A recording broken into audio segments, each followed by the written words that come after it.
রবীন্দ্র জাদেজা সবচেয়ে শক্তিশালী সেনাপতি হয়েও প্রচারের আলোর বাইরে থেকে যাওয়া জাদেজা যুগের অবসান হলো টি-20-র ময়দানে। আর অবসর ঘোষণা করে তিনি লিখলেন, কৃতজ্ঞতায় ভরা হৃদয় নিয়ে আমি আন্তর্জাতিক টি-20 ক্রিকেটকে বিদায় জানাচ্ছি।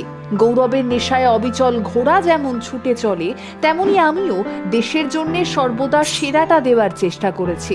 মায়ের মৃত্যুর ধাক্কা সামলে বাবার ইচ্ছের বিরুদ্ধে গিয়ে এতটা পদ এগিয়ে আসা মোটেই সহজ ছিল না ছেলেটার জন্য। এক দুর্ঘটনায় মায়ের মৃত্যুতে খুব অল্প বয়সেই জাদেজাকে শক্তিশালী করে তুলেছিল। বাবা চেয়েছিলেন ছেলে আমি হবে, দেশের জন্য লড়াই করবেন। সেই ছেলে বড় হয়ে আমি হলো, তবে ব্যাট হাতে। দেশের শক্তিশালী এক যোদ্ধায় পরিণত হলো মা হারানো ছেলেটা। বয়স 35 হলেও 30 গজের ভেতরের সার্কেলে জাদেজার হাতে বল গেলে এখনো যে কোনো ব্যাটার আতঙ্কে থাকেন তা নতুন করে বলার অপেক্ষা রাখে না। জাদেজার হাত থেকে বল ফসকানো অসম্ভব এক ব্যাপার। 2009 সালে টি-20-তে অভিষেকের পর মোট 6টি টি-20 বিশ্বকাপে খেলেছেন জাদেজা। 74 ম্যাচে 515 রান এবং 54 উইকেট ঝুলিতে ভরেছিলেন।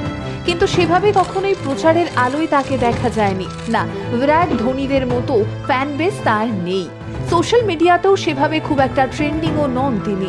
ভারতীয় ক্রিকেটে যে পরিমাণ অবদান ছিল এই মানুষটার, সেই পরিমাণ ভক্তদের বাড়াবাড়ি কোনো কালেই ছিল না স্যার রবীন্দ্র জাদেজাকে নিয়ে।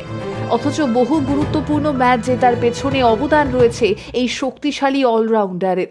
টিমের শোচনীয় অবস্থায় বল করতে এসে বিপক্ষ দলের ব্যাটিং লাইন আপ বিপর্যস্ত করে একের পর এক উইকেট তুলে নেওয়ার স্মৃতি থেকে যাবে ক্রিকেট ইতিহাসে। অভিজ্ঞতা, ফিটনেস আর পারফরমেন্স একসাথে এই সবটা ধরে রাখার নামই রবীন্দ্র জাদেজা।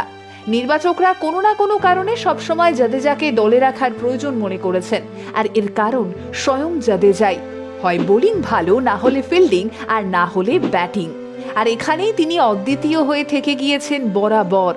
গত কয়েক বছরে বেশ কয়েকবার চোটও পেয়েছেন, আর দলের বাইরে থেকেছেন যতবার, ততবারই জাদেজার অভাব অনুভব করেছেন ক্রিকেট বিশেষজ্ঞ থেকে ভক্তরাও।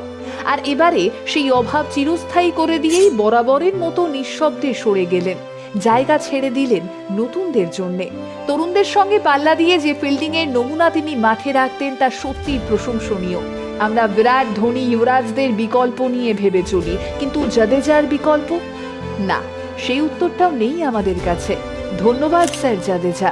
2009 থেকে 2024 এই দীর্ঘ পথ জুড়ে ব্যাটে, বলে, ফিল্ডিংয়ে ম্যাজিক দেখানোর জন্যে।